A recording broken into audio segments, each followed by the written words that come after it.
Hello guys, आप लोग का स्वागत है मेरे चैनल में। मेरा नाम नवीन पांडे है। यहाँ मैं आपको एक्सपेक्टेड रीजनिंग क्वेश्चंस के बारे में बताऊंगा जो आईपीएस पीओ क्लर्क में आपको श्योर शॉट देखने को मिलेंगे। ये मेरी गारंटी है, सेम ऐसे क्वेश्चंस आपको देखने को मिलेंगे। ठीक है, इस क्वेश्चन की तैयारी आप जरूर कर लीजिएगा। ऐसा क्वेश्चन एग्जाम में 101% आएंगे ही आएंगे। ठीक है, तो यहाँ मैं कुछ क्वेश्चन लेकर आया हूँ रीजनिंग का। आप देखिए कैसे एग्जाम पूछा जाता है, उसको कैसे बनाना है मैं अपने ट्रिक के माध्यम से आपको उसको सिखाऊंगा भी। ठीक है, जो नया एस्पायरेंट है जिसको पता नहीं है कि क्वेश्चन रीजनिंग का कैसे टैकल किया जाता है, तो मैं यहाँ पे स्टेप बाय स्टेप आपको सब बताऊंगा कैसे रीजनिंग के क्वेश्चन को टैकल किया जाता है। ठीक है, तो स्टार्ट करते हैं अपनी पहली पजल से।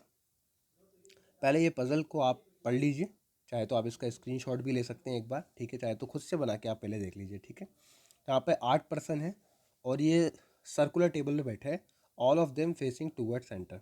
ठीक है, सभी का अब सोचिए कि यार एक ही डायरेक्शन, इसमें क्या होता है मल्टीपल डायरेक्शन की बात करते हैं कई बार, कुछ लोग अंदर देखते हैं कुछ लोग बाहर देखते हैं, तो इसी से क्वेश्चन की टफनेस बढ़ जाती है।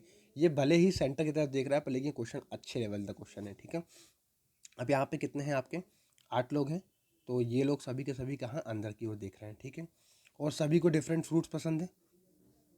ठीक है, अब यहाँ पे कुछ इन्फॉर्मेशन दी हुई है। ठीक है, तो इस क्वेश्चन को मैं बनाने वाला हूँ, आप चाहे तो इसका एक बार स्क्रीनशॉट ले लीजिए, उसके बाद में इस क्वेश्चन को बनाता हूँ। ठीक है, ठीक है, ये क्वेश्चन मैं बना रहा हूँ। ठीक है, अब यहाँ पे 8% दिए हुए हैं, चलिए शुरू करा जाए। और सब सर्कुलर टेबल में बैठे हैं, तो आपने एक यहाँ पे सर्कल बना लिया। ठीक है, 1 2 3 4 5 6 7 8। ठीक है, वो सभी को डिफरेंट फ्रूट्स पसंद है। ठीक है, ठीक है, A likes peach and sit second to the right of C. ठीक है, अब ए को क्या पसंद है, ए को पसंद है पीच। अब ए जो बैठता है आपका second to the right of C, C के सेकंड राइट में ए बैठता है, ये हो गया। ठीक है, सी के सेकंड राइट में, तो आप ऐसा क्लू बना दीजिए कि जिससे आपको पता चले कि वो सी के किस राइट में बैठ रहा है, लेफ्ट में बैठ रहा है। ठीक है, क्लियर रहेगा। 2 person sit between C and E, C और ई के बीच में 2 लोग हैं, किस तरफ बैठेंगे हमको पता नहीं, तो हमने केवल लिख लिया सी दो छोड़ के ई।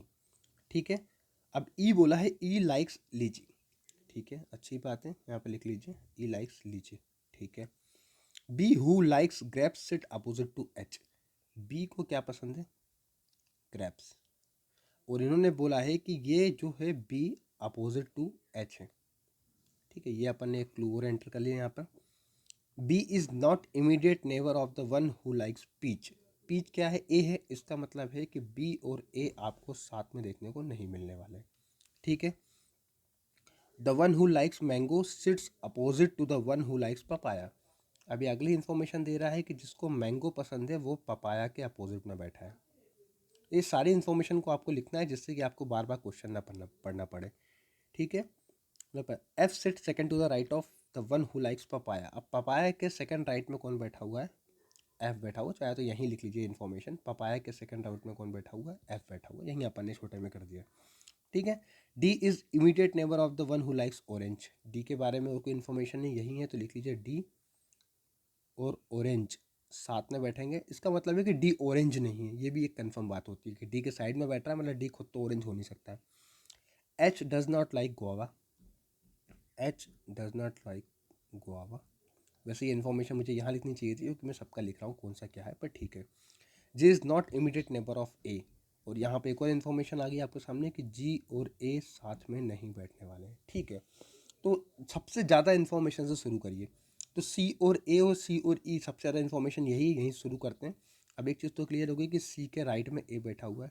ठीक है, अब सी दो छोड़ के ई, सी दो छोड़ के ई यहाँ भी हो सकता है यहाँ भी हो सकता है, तो सेकंड यहाँ पे 2 केसेस बनेंगे, दूसरा केस भी आप चाहें तो बना लीजिए, यहीं बना लीजिए आप।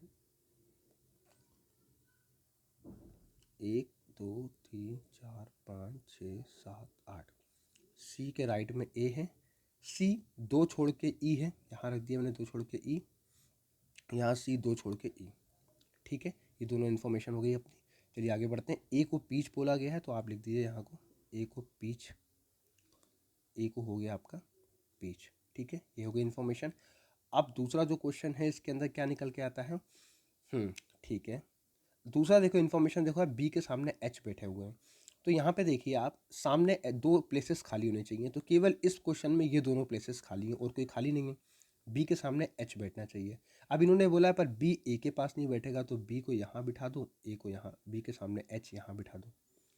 यहाँ कोई दिक्कत नहीं है। इसी प्रकार से यहाँ देखें तो केवल दो प्लेसेस खाली हैं, यहाँ बी और यहाँ एच हो सकता है, पर लेकिन बी ए के पास नहीं होगा तो बी यहाँ बिठा दिया, एच यहाँ बिठा दिया। ठीक है, ये इन्फॉर्मेशन भी आपकी हो गई, बी और ए भी हो गया।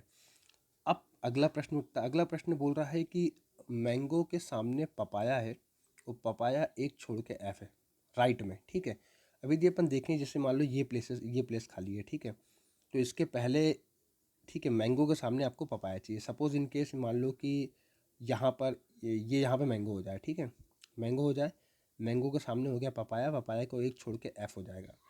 ठीक है, ये एक इन्फॉर्मेशन हो सकती है। ठीक है, और कोई सी इन्फॉर्मेशन इसके अलावा, ये प्लेसेस खाली, जैसे ये हो गया आपका मैंगो। हाँ, तो जैसे अपन देख रहे हैं यहाँ पर मैंगो के सामने ये पपाया हो सकता है, एक छोड़ के एफ हो सकता है, पर लेकिन ये नहीं हो पाया क्योंकि बी ऑलरेडी दे के रखा है कि बी क्या है आपका, बी आपका ग्रेप्स है। ठीक है, दिखाता हूँ मैं आपको, बी आपका ग्रेप्स है, जो कि आपके पास इन्फॉर्मेशन ऑलरेडी यहाँ पर लिखी हुई है। ठीक है, अब एक चांसेस बनता है कि मैंगो के सामने ये पपाया हो जाए, पपाया एक छोड़ के एफ हो सकता है। ठीक है, ये एक चांसेस बन सकते हैं। तो मैंगो के सामने ये हो गया आपका पपाया, इसके एक छोड़ सा के एफ ये हो सकता है। ठीक है, यहाँ तो कोई दिक्कत तो नहीं। ठीक है, अब उसके बाद बात करते हैं, तो जी और ए साथ में नहीं हो सकते, जी और ए साथ में नहीं हो सकते हैं। तो जी यहाँ नहीं हो सकता, जी यहाँ होगा। ठीक है, और उसके बाद की कंडीशन आप देखिए तो आपको देखने को मिलेगा यहाँ पर, चलिए सेम चीज़ पहले ऊपर भी कर लेते हैं। ठीक है, सेम चीज़ ऊपर भी कर लेते हैं। यहाँ पे क्या चांसेस है कि मैंगो के सामने ये हो जाए पपाया, एक छोड़ के एफ बन सकता है। ठीक है, तो ये अपन ने ये कर दिया, सी को कर दिया मैंगो, एक छोड़ के कर दिया आपने पपाया। ठीक है,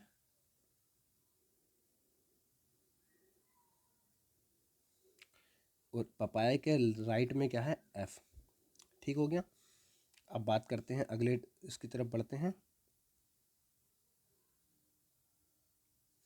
ठीक है, अगली इन्फॉर्मेशन क्या है अपने पास, डी के साथ में ऑरेंज लगा हुआ है। यदि मैं डी को यहाँ बिठाऊंगा तो इसके साथ में ऑरेंज कहीं भी सेट हो नहीं सकता, दोनों साइड मैंगो और पर्सन है, तो डी यहाँ बैठ नहीं पाएगा और एक ही प्लेस खाली पड़ा हुआ है। इसका मतलब है कि ये वाला जो अपना था ये गलत हो गया है।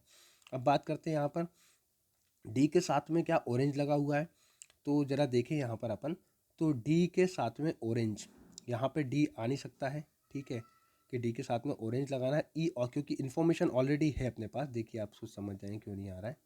जैसे ई के साथ में क्या लगा हुआ है आपका, ई लीची है, ये आपके पास लिखा हुआ था। बी ग्रेप्स है आपके पास में, बी क्या है, ग्रेप्स है। अब जरा देखिए, ये बोल रहे हैं कि डी के साथ में ऑरेंज, यदि डी यहाँ रख दूंगा तो ऑरेंज तो कोई प्लेस तो है नहीं, इसका मतलब है कि डी यहाँ आएगा। ये मैंगो है तो साइड वाला ऑटोमेटिक क्या हो जाएगा आपका, ऑरेंज हो जाएगा। आई बात समझ में। और इसके बाद क्या बचा हुआ है आपके पास, इसके बाद कुछ नहीं, यहाँ पे एक इन्फॉर्मेशन बची, केवल जी बचा है, तो जी डाल दीजिए क्योंकि जी और ऑलरेडी साथ में नहीं आना था, वो हो गया। और एक बच रहा है वो एप्पल है, तो एच क्या हो जाएगा आपका, एप्पल हो जाएगा। तो ये रहा आपका पजल का सही आंसर। जैसे इसमें एक क्वेश्चन दिया था, आप चाहें तो उसको भी देख सकते हैं। ये क्वेश्चन आपसे बोल रहा है कि which of the following fruit D likes, D कौन सा फ्रूट लाइक करता है, तो डी क्या है अपना, गुआवा है, क्योंकि गुआवा बचा हुआ था यहाँ पर। डी क्या है अपना, गुआवा है, जो कि इन्होंने यहाँ पर दिया भी होगा कहीं इन्फॉर्मेशन में। तो डी क्या हो गया अपना, गुआवा। आई बस समझ में। तो ऐसे क्वेश्चन को टैकल करना है, ये थोड़ा सा मतलब लेवल अप का क्वेश्चन है, पर हम एक्सपेक्ट कर सकते हैं कि एग्जाम में देखने को मिल सकता है, खासकर पीओ के एग्जाम में जरूर देखने को मिल सकता है, कोई बड़ी बात नहीं है ना। ऐसे क्वेश्चंस आपको एग्जाम में देखने को मिलेंगे। थोड़ी इन्फॉर्मेशन और कम कर देंगे तो, पर लेकिन क्वेश्चन का लेवल लगभग यही रहेगा, थोड़ा बहुत ऊपर नीचे हो जाएगा। आपके इसको इस लेवल के क्वेश्चन की प्रैक्टिस करेंगे तो आप एग्जाम में अच्छे से कोई भी क्वेश्चन को बना पाएंगे, खासकर आपके जो भी क्वेश्चन सर्कुलर अरेंजमेंट के ऊपर आते हैं। ठीक है, चलिए अगले क्वेश्चन की तरफ बात करते हैं।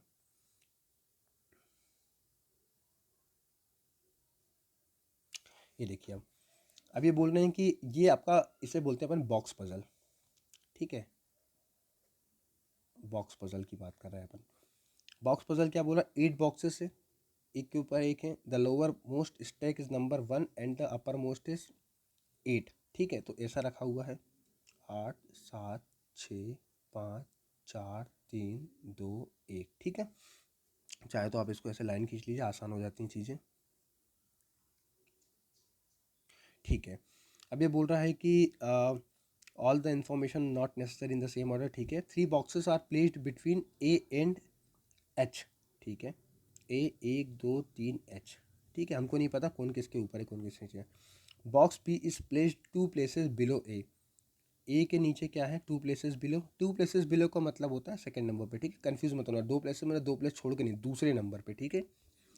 4 boxes are placed between B and G, B और जी के बीच में 4 हैं, ये हो गया, क्या तो बी के ऊपर रहेंगे या बी के नीचे रहेंगे, ठीक है, देख लेंगे condition upon.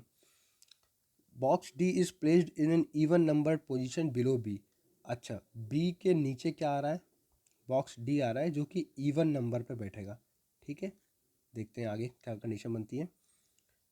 1 box is placed between box C and E, C और ई के बीच में एक है, ये भी इंफॉर्मेशन लिख लिया अपन ने। C is placed below H, H के नीचे क्या आ रहा है तुम्हारा, सी आ रहा है, ठीक है, सारी इन्फॉर्मेशन अपने पास, ठीक है। तो सबसे पहले देखिए ए और बी वाले से अपना लॉजिक निकल के आ रहा है। ए एक छोड़ के बी है और बी के 4 छोड़ के जी, या तो नीचे होगा या तो ऊपर होगा, पर एक बात ध्यान रखना कि बी के नीचे डी इवन नंबर पे है। लेट से हम बी को मान लो यहाँ लेते हैं, क्यों, क्योंकि बी के नीचे इवन नंबर पे हमको डी चाहिए, तो हम डी यहाँ पे रख पाएंगे, और ऊपर बी रखेंगे तो दिक्कत हो जाएगी। देखिए कैसे, मान लो यहाँ पे मैं बी रख दूँ, ठीक है, मान लो बी यहाँ रख दूँ तो इसके नीचे डी तो आ सकता है, बिल्कुल सही बात है, पर लेकिन यहाँ पे एक छोड़ के ए आ गया, ये भी केस बना लेते हैं अपन, ठीक है। एक केस हो गया कि बी यहाँ आ गया, उसके नीचे यहाँ आ गया, और कहाँ हो सकता है बी, ए ओ बी यहाँ भी हो सकता है, ठीक है, जैसे आपने लिखा ए ओ बी यहाँ भी हो सकता है, ए ओ बी यहाँ भी हो सकता है, ठीक है। इसके नीचे डी की संभावना है, डी यहाँ भी हो सकता है, डी यहाँ भी हो सकता है, ठीक है, इवन नंबर पे। एक केस क्या बनता है कि आपका ऐसा रहेगा, हो सकता है कि और कोई केसेस तो नहीं बन रहा है मेरे हिसाब से, ठीक है। बी 4 छोड़ के जी है, तो बी पहले यहाँ पे ए ओ बी लिख दूँ, ए ओ बी हो गया, बी 4 छोड़ के जी है, 1 2 3 4 छोड़ के यहाँ पे हो गया जी, ठीक है। यहाँ पे बी 4 छोड़ के जी, 1 2 3 4 छूटेगा ही नहीं, मतलब ये वाला केस तो गलत हो गया, बी 1 2 3 4 छोड़ के आ गया जी, ठीक है, आगे बढ़िए। ठीक है, अभी और इन्फॉर्मेशन देखिए, ए 3 छोड़ के एच है, ए 3 छोड़ के एच, 1 2 3 छोड़ के एच हो सकता है, 3 छोड़ के नीचे ही बनेगा, कोई ऑप्शन नहीं है, 1 2 3 छोड़ के एच यहाँ पर हो गया, ठीक है। आगे बढ़ते हैं, एच के नीचे सी है, यहाँ पे एच के नीचे सी आ नहीं सकता, ये वाला केस भी हो गया, तो ये वाला केस हो गया, ये वाला केस कट गया, तो एच के नीचे सी आ सकता है, सी कहीं भी आ सकता है, हमको नहीं पता, पर सी एक छोड़ के ई है, यहाँ सी रख देंगे तो एक छोड़ के ई नहीं आ पाएगा, तो यहाँ सी रखा, एक छोड़ के अपना क्या आ गया, ई आ गया, ठीक है। और क्या बोल रहा है, एच के नीचे सी है, वो भी हो गया अपना, ए ओ बी हो गया, डी बी के नीचे डी इवन नंबर पे, तो डी इवन नंबर पर ऑटोमेटिक आ गया, बचा कौन सा नंबर आपका, आपका एक ही नंबर यहाँ पे बचा जो कि है आपका एफ। तो ये है आपका बॉक्स अरेंजमेंट, जहाँ पे इस प्रकार से नंबर सेट होंगे। सारी बात समझ में कैसे करा है अपन ने, सारी इन्फॉर्मेशन लिख ली और 2 3 क्लॉज बनेंगे, आप उसको बना लीजिए, क्वेश्चन सॉल्व हो जाएगा, ठीक है। यदि आपको कोई भी दिक्कत है, कोई भी इसमें डाउट आ रहा है, तो आप नीचे कमेंट कर सकते हैं, मैं आप उसका रिप्लाई जरूर करूँगा, ठीक है। चलिए अगले क्वेश्चन की तरफ बढ़ते हैं। हाँ, ये क्वेश्चन 5 क्वेश्चन आपको सारे ही पेपर में देखने को मिलेंगे, सारी ही शिफ्ट में देखने को मिलेंगे आपको, इवन मेंस में भी पूछे जाते हैं, तो इसका एक तरीका आप देख लीजिए कैसे इसको करे जाते हैं, हर एग्जाम में पूछा जाता है, इसलिए मैंने यहाँ पे लिया है कि जिसको इसमें डाउट है, जो न्यू कमर है, वो एक बार देख लें, समझ लें कैसे इस क्वेश्चन को सॉल्व किया जाता है। अब देखिए, इन्होंने एक यहाँ पे स्टेटमेंट दे के रखा हुआ है, ठीक है, इनइक्वलिटी का, और हमसे पूछा है कि पहला कंक्लूजन है कि क्या ए ई से बड़ा है और पी एल के बराबर कौन सा है। तो हमको कुल मिला के ए से ई तक पहुंचना है, क्योंकि ए से ई का ही रास्ता यहाँ पर ओपन है, आ रही बात समझ में, इस तरीके से इसको देखा जाता है। आइए, तो ए यहाँ गए, ए एल एस तक पहुँच रहे हैं, टी पहुँचे, ई पहुँचे, बिल्कुल पहुँच रहे हैं, और यहाँ पे देखिए आपके एक भी यदि इनइक्वलिटी है, केवल एक भी ग्रेटर देन है, बराबर का साइन नहीं, यदि सारे बराबर होते तो ये अकेला ट्रू नहीं होता, ठीक है। ये मे भी ट्रू हो सकता था, पर लेकिन यहाँ पे एक ग्रेटर है, इसका मतलब है कि ए ई से तो बड़ा है, ये तो पक्की बात है, तो पहला कंक्लूजन तो अपना सही है। दूसरा आते हैं, क्या पी एल से बड़ा या बराबर है, तो पी की तरफ चलते हैं। पी से एल तक जाओगे आप, उससे पहले ही आपको दिख रहा है कहीं भी आपको बड़ा या बराबर का निशान साथ में नहीं है, सिर्फ बड़ा का निशान है, और एल तक आते आते यहाँ पर सिचुएशन कॉन्ट्राडिक्टरी हो जाती है, ये ग्रेटर देन इक्वल टू या लेस देन इक्वल टू आ गया, इसका मतलब खेल खराब हो गया, ओनली कंक्लूजन 1 फॉलोज। आई बस समझे, ये आंखों आंखों में हो जाता है, इसमें मेरा टाइम वेस्ट नहीं होता, ठीक है। नेक्स्ट क्वेश्चन की तरफ बढ़ते हैं। देखिए आप बताइए, इसके अंदर देखिए क्या कंडीशन हो सकती है। क्या बोला है, टी बराबर एस है और दूसरा है टी ग्रेटर देन एस है। तो टी और एस की तरफ बढ़िए, टी के पास सी जेड एन तक पहुँचे आप, ठीक है। उसके बाद आपको एस तक पहुँचना है, तो आप देखिए उसके बाद क्या हो सकता है, T C Z N C, ठीक है। टी से सी गए, उसके बाद सी से डी एस तक आप पहुंच सकते हैं। और सभी सभी ग्रेटर देन इक्वल टू चल रहा है, मतलब ग्रेटर देन इक्वल टू दोनों ही कंक्लूजन क्या होंगे आपके, फॉलो करेंगे। समझ गए बात को? या तो ये होगा या तो ये होगा, या फिर दोनों बोल सकते हैं, क्योंकि दोनों ग्रेटर देन इक्वल टू है इसलिए बहुत कंक्लूजन फॉलो होंगे। ठीक है, आपकी बात समझ में आई? ठीक है। चलिए अगले क्वेश्चन की तरफ बढ़ते हैं।